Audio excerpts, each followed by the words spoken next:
अब आपको एक बिल्कुल नई खबर बताते हैं। अमेरिका की global data intelligence company morning consult political intelligence ने अब से थोड़ी देर पहले एक ग्लोबल रेटिंग जारी की है। यह रेटिंग कोरोना वायरस के संकट के बीच दुनिया भर के नेताओं के काम करने की क्षमता और उन पर लोगों के भरोसे को ध्यान में रखकर जारी की गई है।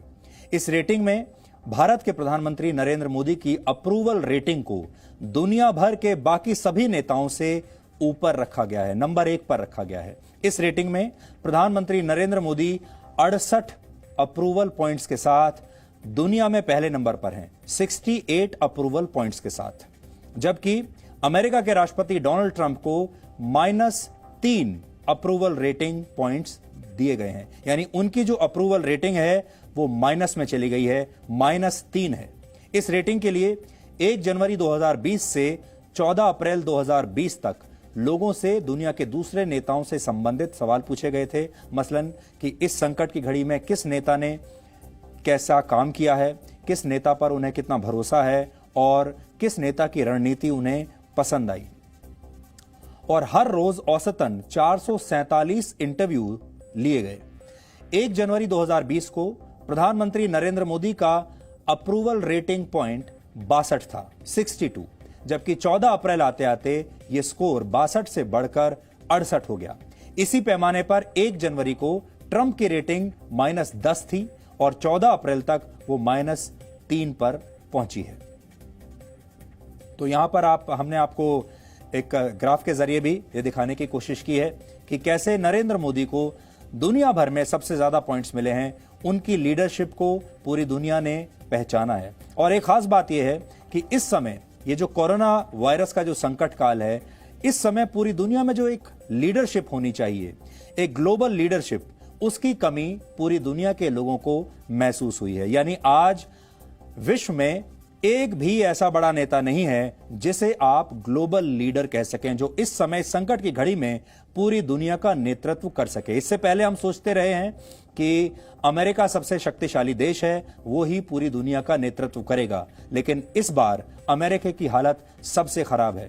तो लोगों की अमेरिका के प्रति जो गलतफहमी है वो भी काफी हद तक टूटी है। तो अमेरिका के राष्ट्रपति डोनाल्ड ट्रंप की आलोचना हो रही है पूरी दुनिया में।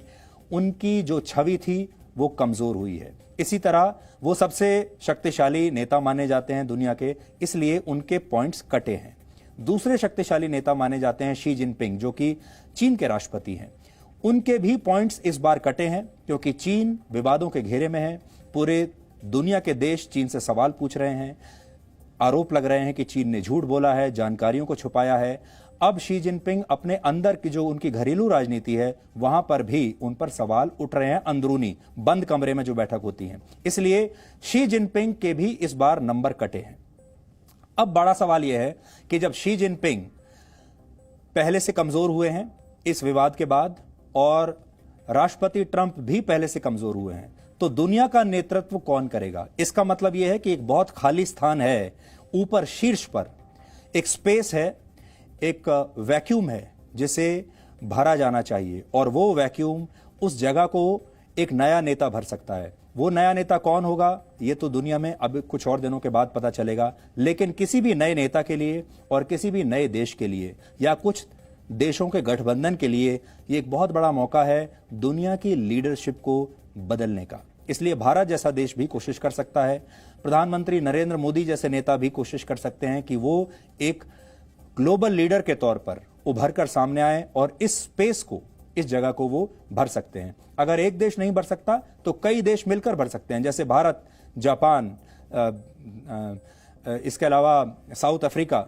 ऐसे जो देश, क्योंकि यूरोपियन जो देश हैं वो अब बहुत कमजोर हो चुके हैं। यूरोप अब इस दुनिया का नेतृत्व करने की क्षमता खो चुका है। यूरोपियन यूनियन में वो ताकत नहीं रही। इसलिए तीसरी दुनिया का कोई देश और तीसरी दुनिया का कोई नेता ही ये काम कर सकता है। इसलिए आने वाले दिनों में आप हैरान मत होइएगा अगर आपको पूरी दुनिया में एक नई लीडरशिप देखने को मिले जो कि अमेरिका और चीन से बाहर की हो।